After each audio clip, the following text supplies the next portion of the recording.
Kin Live, magazine proche de Kinois. Kin Live, la vie à Kin. Matonda kolanda bansango na nzela magazine proche de Kinois Kin Live. Papa mama boyi malamu bansango na mukuse yango yo star ya NBI Mutombo Dikembe asili kozongisa molimo na nkolo lundi 30 septembre 2024 oyo etalisi association nationale ya basket azali promoteur ya hôpital Marie Biamba Mutombo pe acteur ya ba œuvre sociale ebele na mboka révision ya constitution ekolo Congo démocratique UDPS parti au pouvoir ezali ko bomba lisusu makanisi na yete na tina na yango secrétaire général ya UDPS Augustin Kabuya atalaki yango dimanche ete sengeli ko bongo la constitution o ezali ko bloquer etamboli ya ba institution pona Augustin Kabuya mandat ya 5 ans ezali moke pona mokonzi ya mboka likanisi oyo lamuka etelemeli na makasi nyonso pona molobeli ya lamuka prince Penge atalisi ete balingi kokabola mboka na ngonga ya pasi oyo makile ezali kokoba kotanga na est pe ba territoire occupé uta New York prince Penge molobeli ya lamuka akebisi makanisi ya UDPS na ngambu ya cadre ya concertation ya ba parti ya opposition pe lokola batelemeli likambo ya kobongo la constitution na makasi nyonso pona ale bolonjwa molobeli ya lisanga oyo likambo UDPS elongi kosala na mandami balete ata babakisi mbula bakolonga yango te diplomatie na nzela ya masano premier ministre Judith Suminwa Tuluka asili kolanse malengelami ya marathon international ya Kinshasa oyo kosalama na 2025 pona mokonzi ya mbula matadi ezali événement ekopesa ekolo Congo démocratique makoki ya koreyone na mokili épidémie ya sika na porte ya ville ya Goma na etuka ya Nord Kivu margoul oyo ezali lokola Ebola ezali déjà na Rwanda voisin na to ya létalité ya 26% likambo oyo esengeli na surveillance makasi na frontière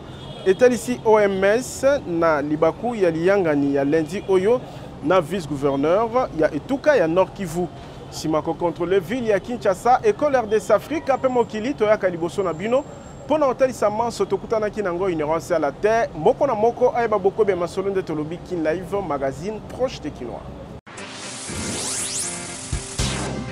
Kin Live, magazine proche de Kinois. Kin Live, la vie à Kin. Ba papa ba mama bana ya Congo démocratique bipa biso bozuli baku ya kolanda manaka Kin Live ya lelo totombeli bino boye malamu pe mbote na mabota na bino Kin Live ya lelo ekofungwama na bansango oyo star ya NBI Mutombo Dikembe asili kobungisa bomoi lundi 30 septembre 2024 etalisi association nationale ya basket NBI na mokuse promoteur ya hôpital Marie Biamba Mutombo na Masina pe philanthrope monene auteur ya action sociale ebele na mboka président ya fondation Mutombo Dikembe azali basketteur d'origine congolais oyo image eba ko rayonner 20 ans mokoka na ba différents clubs ya États-Unis d'Amérique. Kin Live, magazine proche de Kinois. Kin Live, la vie à Kin. Nalobaki yango na ebandeli modification ya constitution yekolo Congo démocratique UDPS ezali ko bomba lisusu makanisi na yete na tina na yango secrétaire général Augustin Kabuya atalisaki yango na mpoasa dimanche kolobaka ete esengeli ko bongola constitution po ezali ko bloquer etamboli ya ba institution na koyoka Augustin Kabuya mbula mitano ya mandat ezali moke pona mokonzi ya mboka révision constitutionnelle eza eloko ya mabe te ba denatire makambo wana te mandat ya président de la république ezalaka ya 5 ans bozo voter président abimi yende azwi mandat ya mboka mobile pour nommer premier ministre il faut que l'économie na informateur yango akozwa sans ami balé wasala musala na ye soki asali musala apesi rapport président soki atangi rapport a nommé premier ministre pour abanda musala il faut parlement basala nino babengaka investiture ya gouvernement or botala gymnastique eza place wana soki bavote badepute eza na étape ya contentieux électoral oyo bato bakendeke na cour constitutionnelle pour passer à la revendication là-bas. Nyonso wana eza ko bloqué. Au premier ministre Amanda Moussala eza dit. Sur 5 ans, il y a le président de la République. Bako consommer 6 mois mobimba ezokende na ofele. Sikoyo soki 6 mois wana ekei. Mandat obaisaka bino ke ezaka 5 ans, ezaka 5 ans te. Ezalaka 4 ans. Puisque la 5e année, c'est une année électorale, on va tout le monde se baser à la cata, comme à Kokita, Moupepeza, comme Mabaman à gauche, comme Mabaman à droite. Et cette constitution à Bongo, ils sont au Kondimaka, et dans la Bongo. Nangambu ya lamuka, bazali koyoka na litoi mon côté, likambu ya modification, to changement ya constitution, uta New York na États-Unis, wapi azali kobika. Prince Penga talisi ete IDPS elingi kokabola ba Congolais nangonga ya pasi o makila ezali kotanga na est pe ba territoire ezali occupé tolanda Prince Penga. La déclaration d'Augustin Kabouya est un aveu de puissance. En réalité, Kabouya avait distrait les Congolais. Il veut détourner l'attention des Congolais de l'Est du pays, pour la coalition Lamuka, pour la DD Congo, et ici depuis New York, où nous continuons les conférences scientifiques, nous avons compris que M. Tshisekedi étant incapable, lui et ses amis, de gouverner la République, de libérer Lubero, Massissi, Rutshuru, et les 115 localités et villages pris par Paul Kagame, ils amènent ces faux débats sur la Constitution pour que les Congolais puissent oublier les sangs qui coulent à l'Est. Nous l'avons déjà dit et nous le redisons. Si Félix touche à un seul article de la Constitution, nous, la Mouka, les seuls groupes politiques au Congo qui peuvent mobiliser des millions de gens, nous allons sortir avec le peuple et nous allons chasser l'incapable Tshisekedi. Et donc pour nous, pendant qu'on parle de l'unité, amener un débat sur la révision de la Constitution, c'est un moyen de diviser les Congolais davantage. C'est même un jeu en faveur de Kagame qui est joué. Parce que Kagame va se frotter les mains. Quand on amène un tel débat, c'est pour diviser les Congolais, c'est pour créer les tensions au pays. Au pire des moments, au moment où le pays est attaqué, Kabouya va voir le feu partout. Nous allons nous battre dans les villes et dans les villages.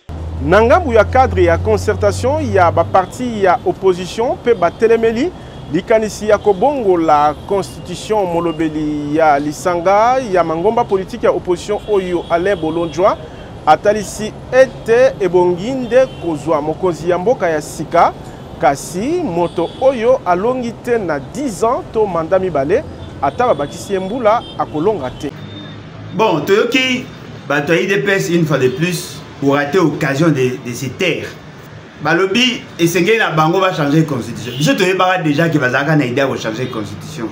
Bandaka, te yebaka déjà. Mais bandai ko sala semblant le quoi bazo wanga, mais lelo babimisi qu'effectivement ils ont l'intention de changer constitution.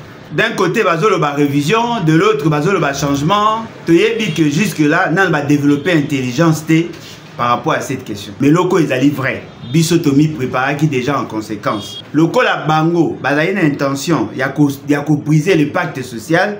Naturellement, ils doivent s'attendre à notre réaction. Pour ce n'est pas parce que Félix Tshisekedi est incompétent que l'on doit chercher à adapter, n'est-ce pas, les dispositions de la Constitution par rapport à ces insuffisances. Ce n'est pas normal. Le principe à Liboso, le caractère impersonnel, il y a Constitution. On ne peut pas modifier la Constitution pour adapter en gros par rapport à la limite. Il y a beaucoup de la Constitution est allée, texte est supposé au-delà du mandat. Pour ceux qui veulent que Félix Tshisekedi a échoué, a pour la Constitution est naturellement, il a bimisabino le cola. Bateau baye ko blanchir Kabila parce que Kabila o bino bo finga ka lobby o bino bo critica ka lobby asala ka musala avec cette constitution et bino bo traita ka d'incompétent bo traita ka d'incapable Yé abimi atiki constitution mandat à 5 ans renouvelable une seule fois. Bino bozoling baba tiano nombre de mandats pendant que vous êtes en un deuxième mandat na bino. Ata ceux qui mandat est commis à 7 ans. Ce n'est pas que tous les présidents au bakozala proclamé élu bangonde bakosala 2 mandats. Et qui peut arriver que président au azali en fonction à ça mandat moko après accueilli. Alors Félix Tshisekedi a sali 5 ans, aza na 6e année, azo kota 7e année na ye kalaté. Ce qui a koki ko gérer pendant 10 ans. Pensez-vous que ce bokomi si mandat na 7 ans ne ko permettre que na ye comme compétent? On n'a pas besoin de changer la constitution. Changeons plutôt Félix Tshisekedi. La constitution en elle-même n'a pas assez de problèmes. Le problème nabiso c'est l'incompétence de Félix Tshisekedi. Na mobembo ya mosala na Hongrie, mokonzi ya mboka Félix Tshisekedi Tshilombo azalaki na masolo en tête à tête na homologue na ye Dr Tamas Suliok na palais ya Sandor wapi basololaki mambi matali intérêt bilatéral. Kin Live, magazine proche du Kinois. Kin Live, la vie à Kin. Na primature mokonzi ya mbula matali Judith Suminwa Tuluka ebi na kopesa nzela pona bobandi ya malenge lami ya marathon international ya Kinshasa oyo ekosalama na 2025 pona numéro 1 ya mbula matadi ezali événement éco-rayonné image ekolo Congo démocratique na mokili mobimba. Capitale école Congo démocratique ekoyamba le 29 et le 30 juin 2025 marathon international ya Kinshasa. Na souci ya kotombola masano na mboka mokonzi ya mbula matadi Judith Suminwa Tuluka aebi na kufungola misala ya malenge lami ya milulu minene ya masano lundi 30 septembre 2024 na fleuve Congo tel na maloba na ye mokonzi ya mbula matadi atalisi mutuya ya malenge lami ya événement ya masano na Kinshasa. Marathon oyo eko contribuer ya kocha ekolo Congo démocratique na esika ya malamu na malongo pambate sport ezali levier ya mutuya pour un rayonnement ya mboka. Marathon international de Kinshasa est un événement qui positionnera, comme cela a été dit d'ailleurs, la République démocratique du Congo sous les projecteurs du monde entier. Ce marathon deviendra la carte postale de notre pays, montrant à tous la beauté, la diversité et le dynamisme de notre capitale. À cette occasion, Kinshasa deviendra le centre d'attention mondial, un véritable carrefour où se croiseront des athlètes de renom, des visiteurs internationaux et des passionnés de sport, tous rassemblés autour d'une cause commune, la promotion du sport pour le développement et l'unité. Nangambo na ye ministre ya sport Didier Boudimbu, malenge lami ya marathon, et kozala e bandeli ya diplomatie sportive na RDC. La date du 30 juin n'étant pas anodine car nous souhaitons marquer le lancement d'une véritable diplomatie sportive en République démocratique du Congo. Cette dernière vise la promotion et le développement de nos talents à travers les sports, nous permettant ainsi de nous inscrire de manière impactante dans cette nouvelle industrie mondiale. Et Sengeliboba était événement Oyo ekoyamba 15 000 coureurs kouta mokili mobimba oyo bakobunda etumba ya endurance ya nzoto na nzela ya kokima mbangu. Tolobi Timo Koyoka. Épidémie ya sika na porte ya ville ya Goma na ituka ya Nord Kivu Margoul o ezali lokola Ebola ezali déjà signalé na Rwanda voisin na 26% ya taux ya létalité talantina surveillance na frontière esengeli ezala makasi etalisi OMS na libaku ya Liangani ya lundi oyo na vice-gouverneur ya ituka ya Nord Kivu. Lolenge nini kobundisa ba épidémie o etondi na Est ekolo Congo démocratique mingi penza na ituka ya Nord Kivu ezali lisolo monene esimbaki bokutani ya lundi o na gouvernorat ya ituka kati na vice-gouverneur Romuald de Kuka Lupopo pe mokonzi molandi ya Monisco o azali na mukumba ya baction humanitaire na mojalisi ya OMS na RDC. Kotala épidémie ya sika o babengi fièvre margoule o ezali lokola Ebola signalé déjà na Rwanda voisin à Nord Kivu na taux ya létalité à 26%. Ezalaki mutuya komanyola pona koyeba koboya ekota na mabele ekolo Congo démocratique pe atako ekoti koyeba ko identifier moto o azali na yango pe kotia ye pembeni pamba te ezali bokono mabe oyo ebomaka mingi, elobi docteur Boureima Chambo, représentant de OMS dans RDC. C'est comme je dis, c'est d'abord le Mpox, qui est, comme vous savez, c'est une zoonose, c'est une maladie des animaux qui passe chez les hommes. C'est la même chose que le Marburg, qui est donc un virus, qui est dans la grande famille de ce que nous appelons les fièvres hémorragiques comme Ebola.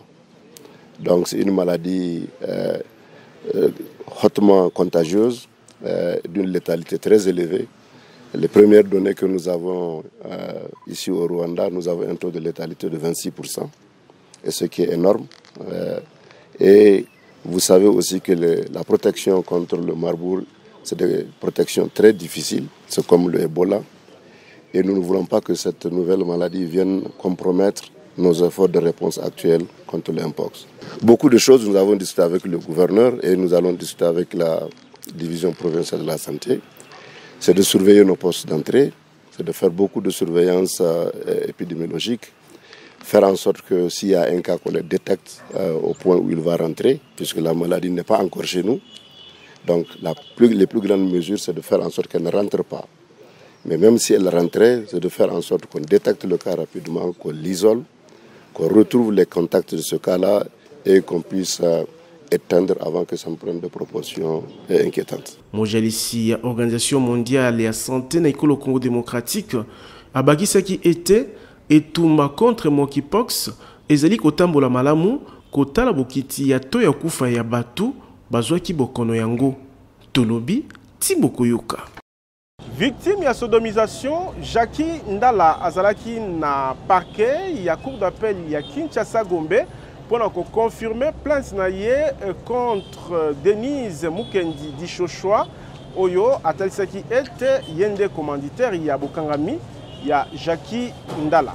Jackie Ndala soki ebandaki lokola maseki likambo ya viol ya Jackie Ndala na eleko azalaki na bokangami na ba service ya sécurité ekomi koya munene kolala kolamuka sima ya kokanga pe kochana boloko ya makala Denise Mukendi Dishoshwa kolandisama na maloba na ye o etambolaki na ba réseaux sociaux kolobaka ete yende mutu akanga coordonnateur ya bilenge ya Ensemble pour la République ya Kala.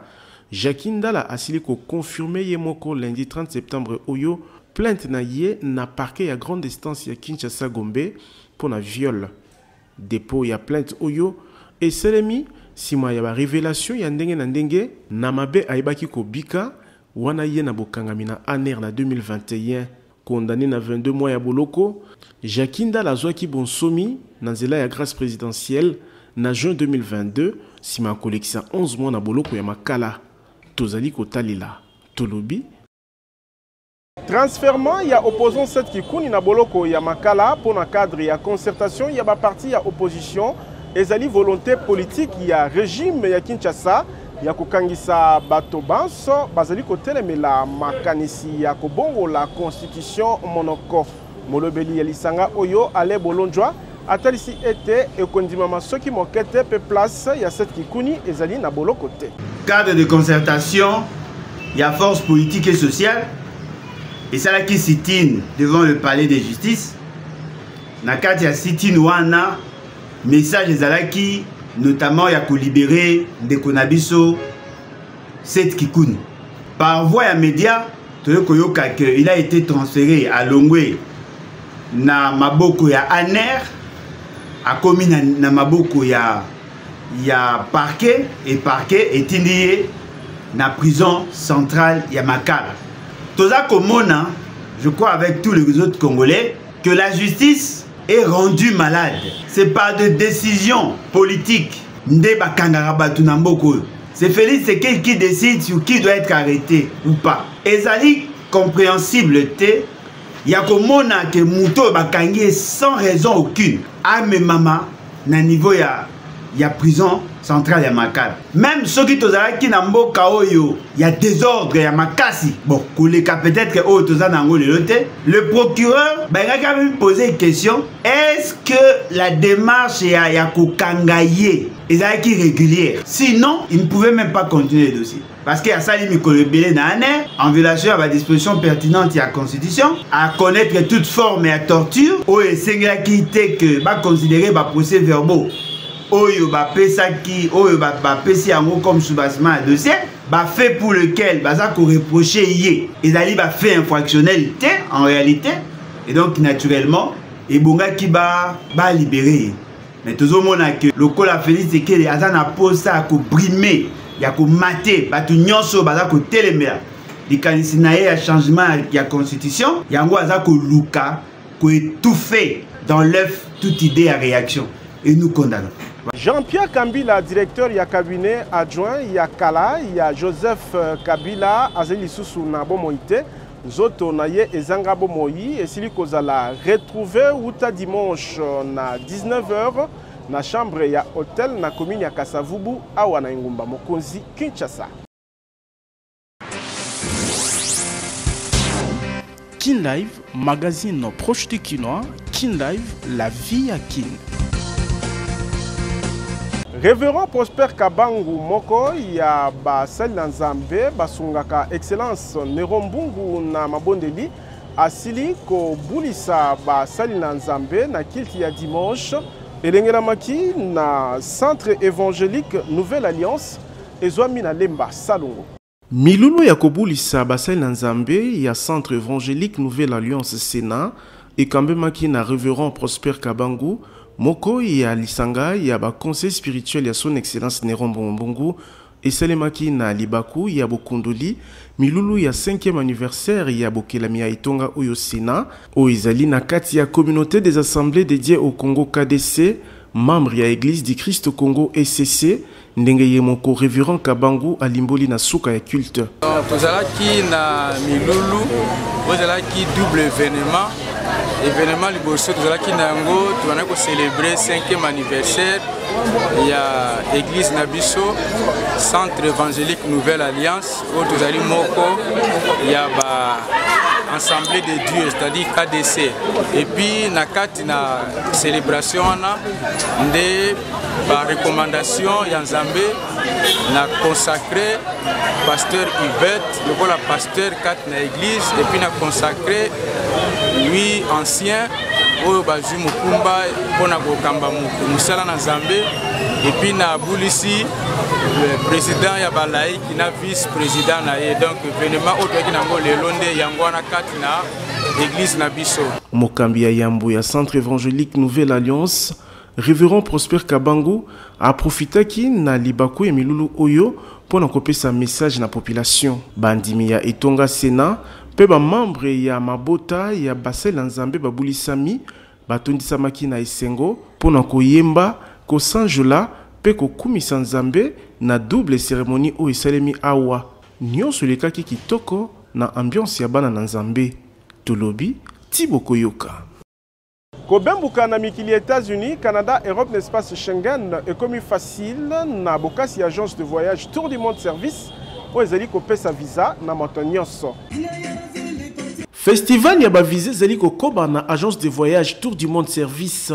Sima ya ko faciliter ba papa, ba mama bilenge basi pe mibali ebele ba visa ya mboka Canada pe États-Unis d'Amérique. Mokonzi ya visa na Kinshasa pe na RDC TMS.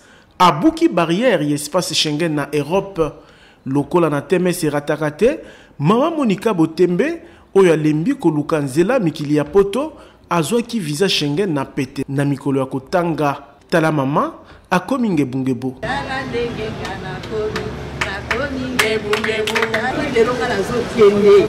na Paris na visa Schengen yangoyo na kotambola poto mobimba lokola mo meseno ngulu ya kapela eliamaki sans plaignant yambo ba équipe ya TMS e banako accompagner maman Monica Botembe azwa avion na aéroport ya Njili po akende mboka France yambo ya kozwa avion abengi ba congolais ya kosala confiance na TMS opesa ye confiance boko sepela maman Monica Botembe ye wana na mapata direction Paris na France lokola na film a commis destination na sourire. TMS, merci, na commis Paris. Tala na Tour Eiffel, ba photo eke ezongi. olembi koluka visa Schengen ozwakate mobikisi agence de voyage Tour du Monde Service eye pona kosunga yo ozwa visa na mwangonga moke. Bureau ya Tour du Monde Service ezwami na numéro 5151 ya balabala Kasavubu, quartier Matonge 1, commune ya Kalamu. Tolobi Tiboko Yoka. Kin Live, magazine proche de Kinois. Kin Live, la vie à Kin.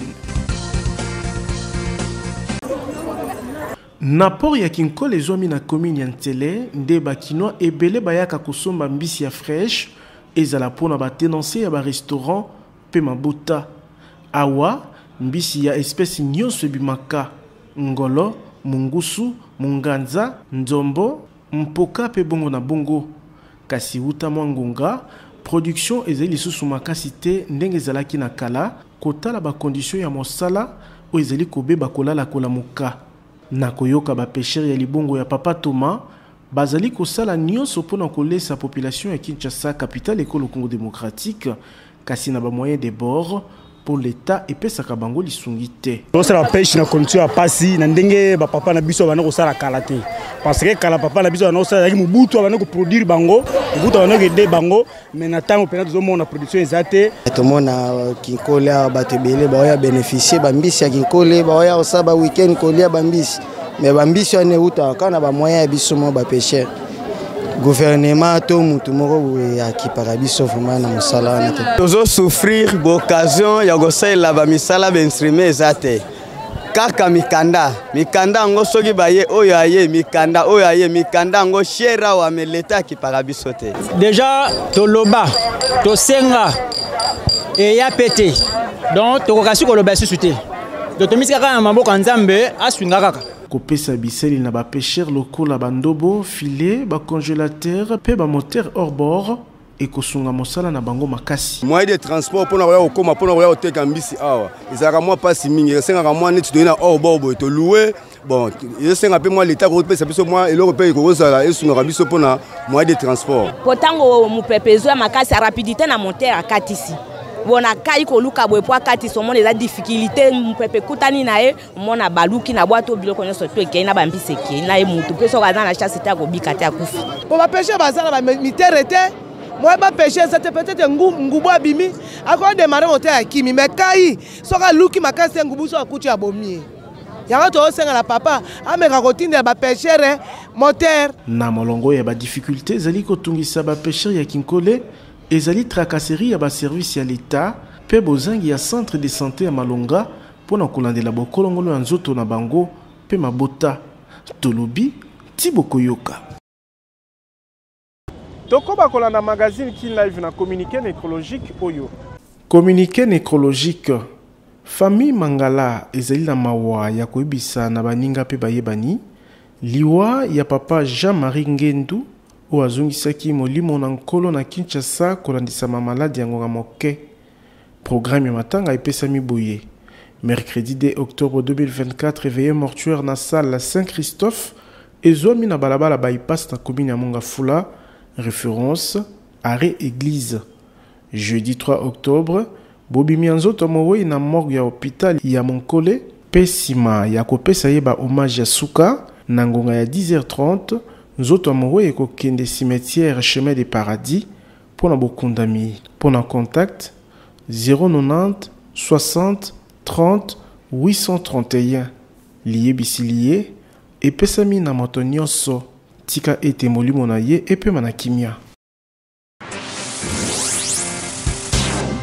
Kin Live, magazine proche de Kinois. Kin Live, la vie à Kin. Magazine Kin Live Suki Awa, tozalaki ne sengo ko présenter bino ango na kombo ya équipe technique rédactionnelle totonzi bino botondi sima caméra ezalaki Ourson Yindu botikala na kimia Kin Live ezali kokoba. Kin Live, magazine proche de Kinois. Kin Live, la vie à Kin.